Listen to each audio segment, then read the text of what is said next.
Hello everyone, welcome to today's session. আজি আমি upcoming APSC prelims এক্সামৰ কাৰণে কিছুমান পলিটিৰ কুৱেশ্যন লৈ আহিছো। আপোনালোকে ট্ৰাই কৰি চাব পাৰে। Which of the following are features of parliament government in India? Actually parliamentary governmentor কোনখিনি ফিচাৰ হয় এই প্ৰশ্নটোত হেতু সোধা হৈছে। আমাৰ ভাৰতত যেটো পাৰ্লিয়ামেণ্টাৰী গভৰ্নমেণ্ট আছে তাৰ কি কি ফিচাৰ্স প্ৰথম স্টেটমেন্টত দিছে presence of nominal and real executive আপোনালোকে পজ কৰি ল'ব পাৰে মই এক্সপ্লেইন কৰি দিছো presence of nominal and real executive real executive কোন হয় প্ৰাইম মিনিষ্টাৰ আমি নিশ্চয় কৈছো প্ৰাইম মিনিষ্টাৰক কি বুলি কোৱা হয় de facto লিডাৰ আসল পাৱাৰটো প্ৰাইম মিনিষ্টাৰৰ হাততে থাকে আৰু নমিনাল যেটো পাৱাৰ বা ডি জুৰে এক্সিকিউটিভ বুলি কোৱা হয় এটো প্ৰেসিডেন্টৰ পোষ্টটো এটা সেৰিমনিয়াল বা নমিনাল পোষ্ট বুলি কোৱা হয় হয়নে নাই সো এটো আমাৰ ভাৰতীয় পাৰ্লিয়ামেন্টাৰী সিস্টেমত আছে presence of nominal and real executive president আৰু প্ৰাইম মিনিষ্টাৰৰ কথা কৈছে ইনডাইৰেক্টলি নাম্বাৰ 2 সক dissolution of the upper house মানে কোনটোৰ কথা কৈছে ৰাজ্যসভা হয়নে ৰাজ্যসভা আৰু লোকসভা মিলি পেলাই দুটা হাউস হয় পাৰ্লিয়ামেন্টত হয়নে নাই আকৌ আৰ্টিকেল 79 এৰ মতে কি কও পাৰ্লিয়ামেন্ট এই ৰাজ্যসভা লোকসভা আৰু প্ৰেসিডেন্ট এই তিনটা মিলি পেলাই হে গঠিত হয় হয়নে নাই আৰ্টিকেল 79 এ হেতু কয় আমাৰ যে ৰাজ্যসভা লোকসভা আৰু প্ৰেসিডেন্ট মিলি পেলাই হে পাৰ্লিয়ামেন্ট গঠিত হয় ওকে এতিয়া কথাটো হৈছে এই আপাৰ হাউস যেটো ৰাজ্যসভা যাক আমি কি বুলি কও কাউন্সিল অফ স্টেটস হয়নে Council of States আৰু লোকসভাক আমি কি বুলি কও House of People ওকে এই Council of State বা ৰাজ্যসভা ডিসলভ হয় নেকি নহয় আপোনালোকে জানে পাৰ্মানেন্ট বডি হয় এটো হয়নে নাই তাৰ যিকেটা মেম্বাৰ থাকে এটো 6 বছৰৰ টাৰ্ম থাকে আৰু প্ৰতি 2 বছৰ মুৰে মুৰে এভৰি 2 ইয়াৰ 1/3 মেম্বাৰ ৰিটায়াৰ হয় এভৰি 2 ইয়াৰ 1/3 মেম্বাৰ ৰিটায়াৰ হৈ যায় হয়নে নাই এনেকে চলি থাকে সো আপাৰ হাউস কেতিয়াও ডিসলভ নহয় লোকসভা হে ডিসলভ হয় লোকসভাৰ টাৰ্ম 5 বছৰ থাকে তাৰ আগতেও ডিসলভ হৈ যাব পাৰে ওকে সো এটো তো আমাৰ ক্ষেত্ৰত নহয় এটো ভুল statement collective responsibility of executive to the legislature executive লেজিসলেচাৰৰ প্ৰতি দায়িত্বশীল হ'ব হয়নে নাই হয় আমি নিশ্চয় জানো যে council of minister are collectively responsible to Lok Sabha আমি এটো পাইছো কাউন্সিল অফ মিনিষ্টাৰ বিলাক স্পেসিফিক্যালি কলে লোকসভাৰ প্ৰতি হে দায়িত্বশীল হয় তো collective responsibility of executive to legislature is a feature of our parliamentary government right তাৰ পিছতো চাক মনাৰ্কি বুলি দিছে যিজন আমাৰ হেড কোন হয় প্ৰেসিডেন্ট আমি অলপ আগতে কৈছো ন ডি জুৰে মানে আপোনাৰ নমিনাল পোষ্ট হলেও কিন্তু হেডজন প্ৰেসিডেন্টকে ধৰা হয় হয়নে নাই তো প্ৰেসিডেন্ট হলে এই প্ৰেসিডেন্ট আমি ইলেক্ট কৰো নে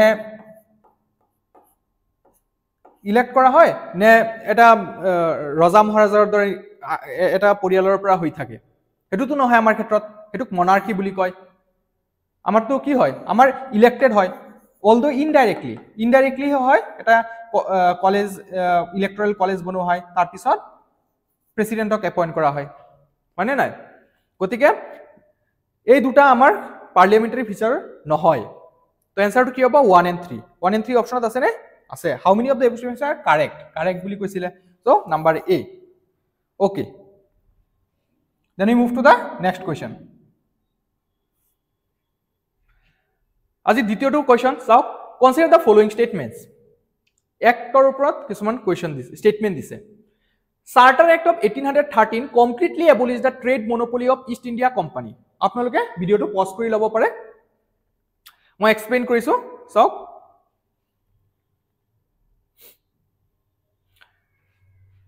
Charter Act of 1813 completely abolished trade monopoly of East India Company. হয় নেকি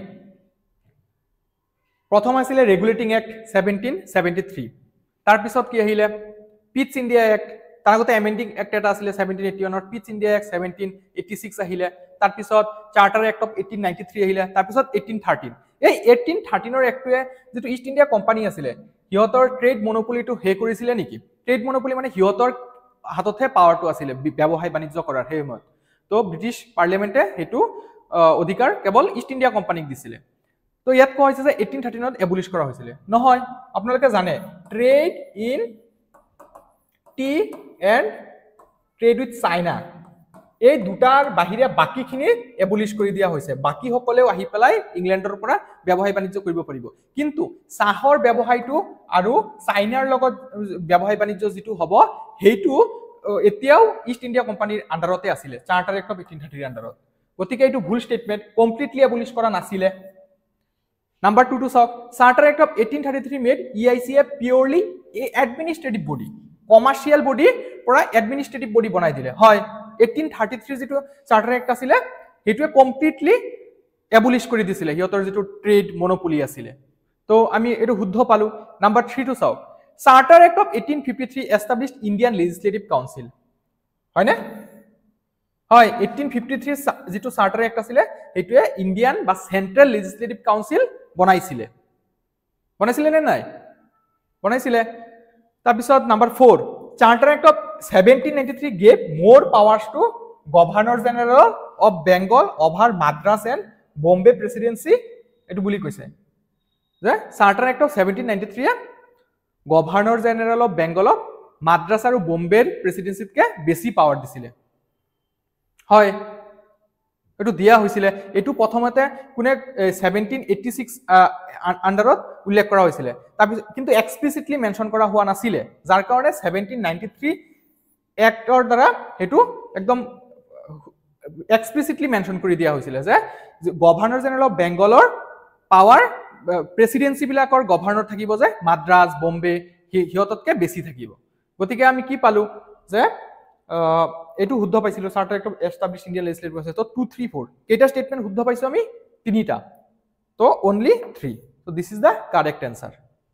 All right.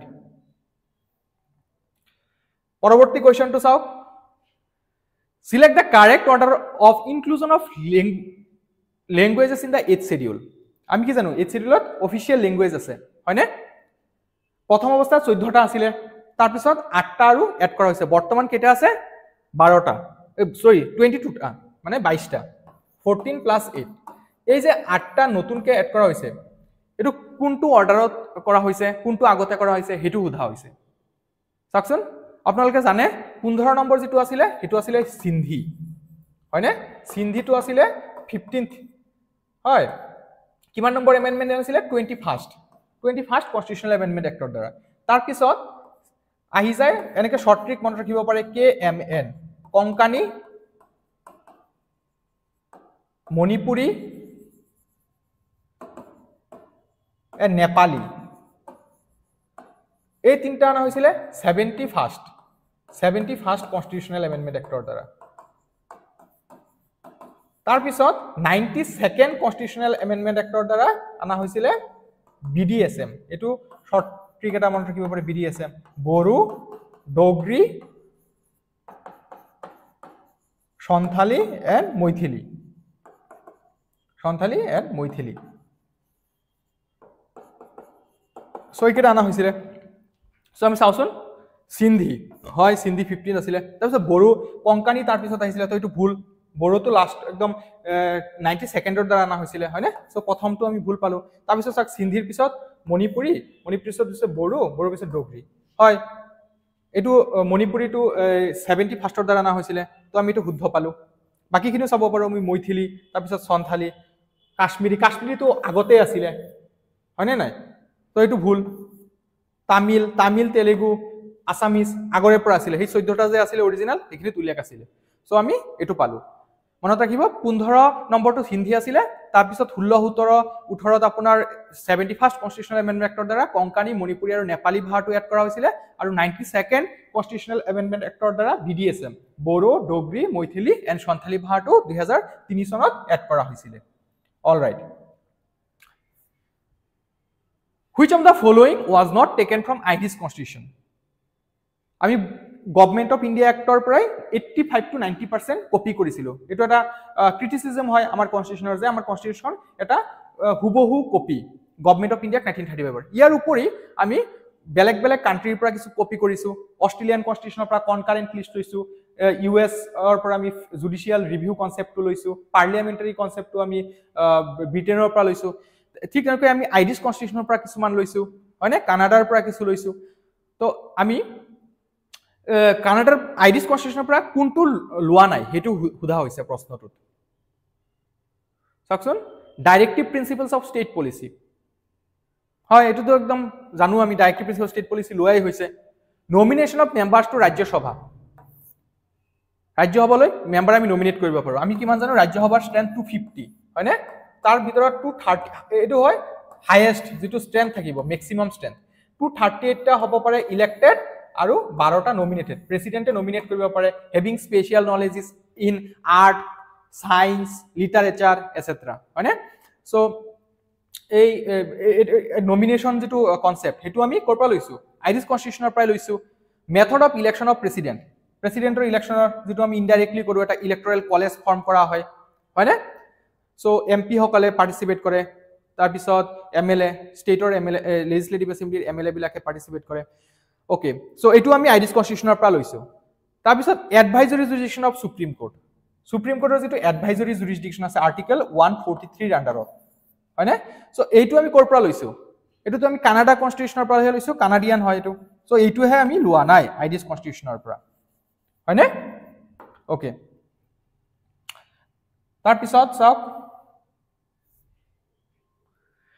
which of the following was not taken from one sec, consider the following statements regarding preamble of the Indian Constitution. আমাৰ ভাৰতীয় সংবিধানৰ প্ৰস্তাৱনাত কি বিষয়ে কিছুমান statement দিয়া হৈছে। ষ্টেটমেণ্ট কেইটা চাওকচোন। Number 1, the present status of preamble is not amendable, বৰ্তমানৰ যিটো প্ৰিএম্বল আছে সেইটো এমেণ্ডেবল নহয়, আমি সংশোধনী কৰিব নোৱাৰোঁ। As per Keshavananda Bharati judgement 1973 দিয়া হৈছিল, আপোনালোকে জানে। এইটো লাৰ্জেষ্ট কনষ্টিটিউচনেল বেঞ্চ আজিলৈকে, 14জন জাজ আছিলে তাত, হয়নে। এইটো কাৰ লগত আছিলে কেছটো, ভাৰ্চেছ ষ্টেট অফ কেৰালা। বহুত ইম্পৰ্টেণ্ট এটা জাজমেণ্ট হয়, আমি APSC UPSCৰ পৰা এইটো পঢ়িবই লাগে, কিয়নো ইয়াত বেচিক ষ্ট্ৰাকচাৰ ডক্ট্ৰাইনৰ কথা উল্লেখ কৰা আছে। বেচিক ষ্ট্ৰাকচাৰ বোলে আমি কি বুলি বুজি পাওঁ, যে ফেডাৰেল ষ্ট্ৰাকচাৰ হয়, হয়নে নাই, ফেডাৰেল ষ্ট্ৰাকচাৰ হয়, ইণ্ডিপেণ্ডেণ্ট জুডিচিয়াৰী হয়, independent judiciary, separation of power, Schedule 7ত এইবিলাক উল্লেখ আছে, separation of power, secularism, secularism, welfare state, welfare state, আমি NFS এক্ট আনিছোঁ, হয়নে নাই, ৱেলফেয়াৰ ষ্টেট হয়। তাৰ লগে ছ'চিয়েলিষ্ট হয়, যিটো আমি 42nd কনষ্টিটিউচনেল এমেণ্ডমেণ্ট এক্টৰ দ্বাৰা অনা হৈছে। চ' এইবিলাক আমাৰ কিছুমান কি হয়, বেচিক ষ্ট্ৰাকচাৰ। আচ্ছা, যি কি নহওক, এই কোৱা হৈছে যে এই যে বৰ্তমান স্থিতিটো আছে প্ৰিএম্বলৰ, সেইটো এমেণ্ড কৰিব পৰা নাযাব। সেইটো হয়নে নাই, কি জাজমেণ্টটো দিছিলে কেশৱানন্দ ভাৰতীয়ে, কৈছিলে যে বেচিক ষ্ট্ৰাকচাৰ ডক্ট্ৰাইনটো বাহাল ৰাখি বাকী যিকোনো বস্তু সংবিধানৰ এমেণ্ড কৰিব পৰা যাব, আৰ্টিকেল 368ৰ আণ্ডাৰত, হয়নে নাই, এইটোহে কৈছিলে। তো এইটো এনেকুৱা নহয় যে আমি চেঞ্জ কৰিব নোৱাৰিম, আৰু এইটো চেঞ্জ কৰা হৈছিলে 1976ত 42nd কনষ্টিটিউচনেল এমেণ্ডমেণ্ট এক্টৰ দ্বাৰা, যেতিয়া কি কৰা হৈছিলে, সেকুলাৰ, ছ'চিয়েলিষ্ট এণ্ড ইণ্টিগ্ৰিটি, এই তিনিটা শব্দ উল্লেখ কৰা হৈছিলে নে নাই, হয়, ইণ্টিগ্ৰিটি, এই তিনিটা শব্দ এড কৰা হৈছিলে। তো এই তিনিটা শব্দ প্ৰিএম্বলত সোমোৱা হৈছিলে নে নাই। চ' গতিকে এইটো ভুল ষ্টেটমেণ্ট, আমি এমেণ্ড কৰিব পাৰিম, মানে পাৰ্লিয়ামেণ্টে এমেণ্ড কৰিব পাৰিব। Preamble draws its power from government of India 1935। প্ৰিএম্বলে অথৰিটিটো ক'ৰ পৰা পায়, গভৰ্ণমেণ্ট অফ ইণ্ডিয়া এক্ট 1935ৰ পৰা কোৱা হৈছে, আৰু ইণ্ডিয়ান ইণ্ডিপেণ্ডেন্স এক্ট 1947 এইটোৰ পৰা পাই বুলি কোৱা হৈছে। পায়নে? নহয়, উই দ্য পিপুল অফ ইণ্ডিয়া, আমিহে অথৰিটিটো দিছোঁ, আমি নিজকে শাসন কৰিবলৈ আমি নিজে অথৰিটি দিছোঁ। উই দ্য পিপুল অফ ইণ্ডিয়া উল্লেখ আছে, আপোনালোকে প্ৰিএম্বল পঢ়িছে নিশ্চয় জানে। তো গতিকে এইটো ভুল statement. The ideal of justice has been taken from French revolution. French revolution 1779ৰ পৰা 89লৈকে হৈছিলে, হয়নে। সো কৈছে যে এই আইডিয়াল অফ জাস্টিস ন্যায়ৰ যেটো কনসেপ্ট আছে পলিটিক্যাল ইকোনমিক্যাল এন্ড সোশিয়াল হয় অৰ্থনৈতিক সামাজিক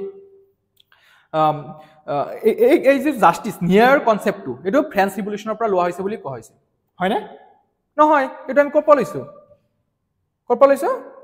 USSR 1917 to 1919 যেটো ৰাশিয়ান ৰিভলিউশন হৈছিল তাৰ পৰাহে লৈছো ৰাশিয়ান ৰিভলিউশনৰ পৰা লৈছো গতিকে এটো ভুল স্টেটমেন্ট আমি ফ্ৰেঞ্চ ৰিভলিউশনৰ পৰা কি লৈছো লিবাৰ্টি ইকুৱেলিটি ফ্ৰেটাৰ্নিটি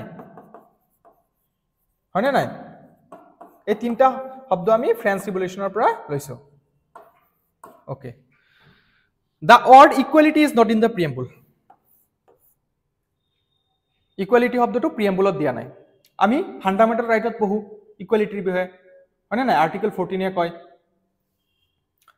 আৰ্টিকল 4 তাৰপিছত আৰ্টিকল 16 আৰ্টিকল ইকুৱেলিটিৰ কথা আমি ফান্ডামেন্টাল ৰাইটত পঢ়ো তো প্ৰিএম্বুলত আছে না ইকুৱেলিটি শব্দটো আছে ইকুৱেলিটি অফ অপৰচুনিটি কথা প্ৰিএম্বুলতো উল্লেখ আছে তো এটা ভুল statement So we say how many of the above statements are correct? Correct বুলি হুদা হৈছে So yet actually yet none হ'ব লাগিব none তো answer will be none কোনো এটাও স্টেটমেন্টটো কারেক্ট নহয় all right next question